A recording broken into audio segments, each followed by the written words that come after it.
Hello, हम जिनकी बात कर रहे हैं जिनका नाम सिद्धार्थ का जन्म अपने पिता के बुढ़ापे में हुआ मेरे दोस्त। जब गौतम सिद्धार्थ का जन्म हुआ तो इनके पिता के बुढ़ापे में संतान हुई थी, तो उन्होंने राजसूय यज्ञ करवाया। राजसूय यज्ञ से राजा आए, ज्योतिषी आए, पंडित आए, विद्वान लोग आए। राजसूय यज्ञ हो रहा है, बेसिकली राजसूय यज्ञ में नामकरण संस्कार हो रहा है। तो सिद्धार्थ के पिता जो राजा हैं उनको बहुत ही खुशी है, क्योंकि बुढ़ापे में संतान हुई है। तो उन्होंने उनके मन में एक इच्छा जाग रही है कि रेखाएं देखी जाए कि लड़का बड़ा होकर आखिर क्या बनेगा।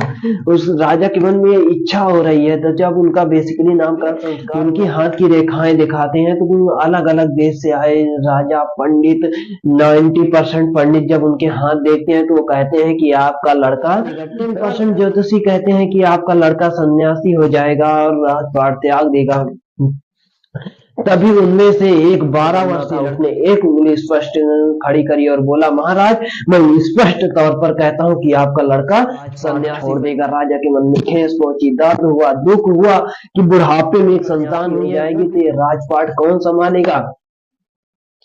मेरे दोस्त आंसू झलक आए, नैनों से आंखों झलक आए, बहुत ही चोट लगी, हृदय घात पहुंचा। उसने पूछा कि ज्योतिषियों से पूछा कि इसका कोई उपाय। तो उन्होंने बोला कि इसका उपाय बहुत ही सरल है, इसे भ्रम में रखो। ठंडी रहते सर्दी एहसास ना हो और सर्दी रहते सर्दी एहसास ना हो, गर्मी रहते गर्मी एहसास ना हो। इसे वृद्ध लोगों से दूर रखो, इसे शराब पिलाओ, इसे यानी कि झूठे संसार से इसे घेरे रखो। कभी इसे दुख नाम की चीज क्या होती है इसको पता नहीं होनी चाहिए मेरे दोस्त, क्योंकि जिस दिन इसे पता चल गई ये सन्यास की तरफ जा सकता है। सूखा पत्ता, पीला पत्ता तुम्हारे बाग में दिखना नहीं चाहिए, इसे हमेशा हमेशा हरा भरा रहना चाहिए। क्योंकि मेरे दोस्तों जिस दिन अगर इसको सूखा पत्ता दिख गया, मैंने इतिहास पढ़ा है कि उसमें लिखा है जिस दिन सूखा पत्ता इसको दिख गया उस दिन इसके मन में सन्यास जाग सकता है। इसलिए इसी के बाग में पीला पत्ता नहीं दिखना चाहिए मेरे दोस्त। और ये कहा जाता है, इतिहास बताता है कि सिद्धार्थ के लिए, जो कि अभी गौतम बुद्ध नहीं हुए हैं, जो कि अभी सिद्धार्थ ही हैं, उनके लिए उनके पिता ने अलग अलग ऋतुओं के लिए अलग अलग महल बनवाए और बागों में बागवानी करने के लिए 12 के 12 महीने माली रखे गए कि पीला पत्ता बाग में दिखना नहीं चाहिए, क्योंकि पीले पत्ते को देख करके मन में सन्यास जाग उठता है। मेरे दोस्त पड़ोसी राज्य में युवा महोत्सव था। युवक महोत्सव में क्या होता था कि जो सिद्धार्थ थे ये भाग ले रहे थे, क्योंकि इनके यहाँ तो उसका राज्याभिषेक होता था। जब ये निकले वहां से, आप देखो, जब तो डुंडी ये पिटवाई गई कि खबरदार रास्ते में कोई बूढ़ा व्यक्ति दिखे ना, कोई मृत शैया दिखे ना, कोई साधु दिखे ना।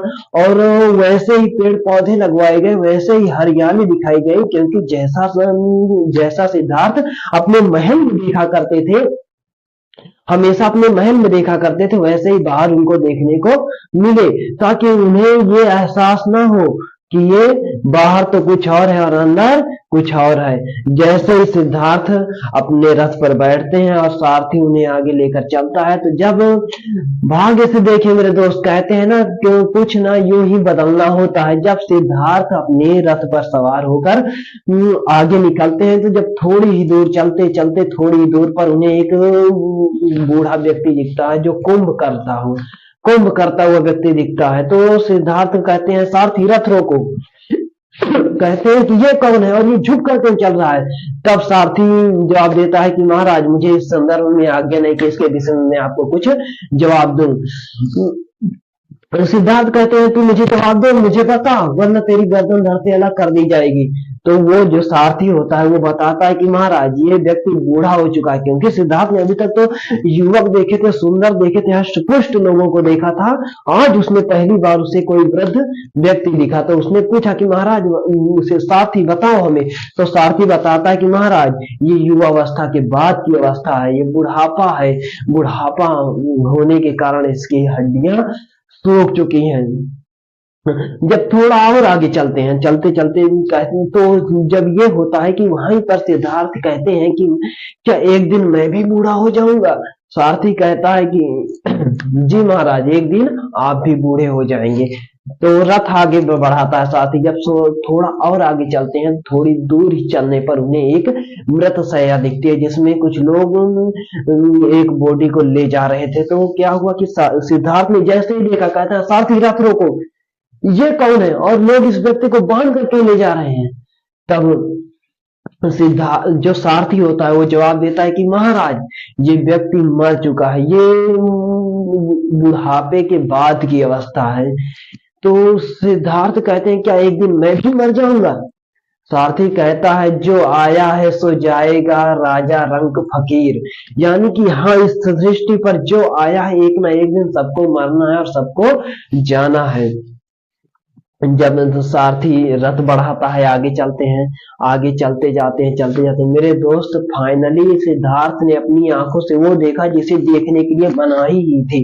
उन्होंने अपनी खुली आंखों से एक ऐसे संत को देखा जो गेरुए वस्त्र धारण किए हुए जा रहा है। एक ऐसा व्यक्ति जो गेरुए वस्त्र धारण किए और हाथ में कमंडल लिए जा रहा था।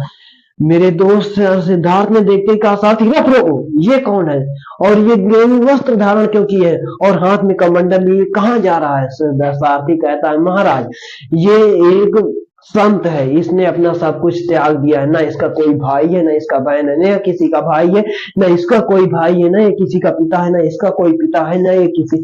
इसने कहा कि परिवार में दुख है, कलेश है, चिंता है, इसलिए इन्होंने पूरे परिवार को छोड़ दिया, इस सांसारिक मोह माया को छोड़ दिया है और दुख से बहुत दूर जा चुका है। मेरे दोस्त, इस सारथी की ये बातें सुनते ही सिद्धार्थ ने कहा लौट जा। सिद्धार्थ रथ से उतरे और अपने सारे गहने उतार दिए और वहीं से सीधा घर को चले आए। घर को चले और उसी रात सिद्धार्थ ने गृह त्याग कर दिया। मेरे दोस्त, जब सिद्धार्थ ने गृह त्याग कर दिया तो 12 वर्ष बाद लौटे। मेरे दोस्त, 12 वर्ष बाद वो सिद्धार्थ गौतम बुद्ध बनकर लौटे और उनके चेहरे पर एक अलग तेज था, उनके चेहरे पर एक अलग चमक थी और अपने ही घर पर पहुंचे और किवाड़ खटखटाया। जब किवाड़ को नॉक किया तो उनकी पत्नी यशोधरा बाहर निकली। पहले तो उनकी पत्नी देखते ही उनको गालियां देने लगी, भला बुरा कहने लगी कि बताकर नहीं जा सकते थे, इतने दिन चले गए, कहाँ थे, बताकर नहीं जा सकते थे, कितना दुख हुआ, ठेस पहुंची। तो सिद्धार्थ, जो कि अब तो गौतम बुद्ध हो चुके हैं, कहते हैं, गौतम बुद्ध कहते हैं कि तुझे दुख है, तुझे चिंता है, तुझे पीड़ा है कि मैं इतने वर्ष चला गया, तेरी सुध नहीं ली। देख यशोधरे, 12 साल पहले एक लड़का गया था। कौन गया था और आया कौन है? 12 वर्ष बाद लौट कर आया कौन है?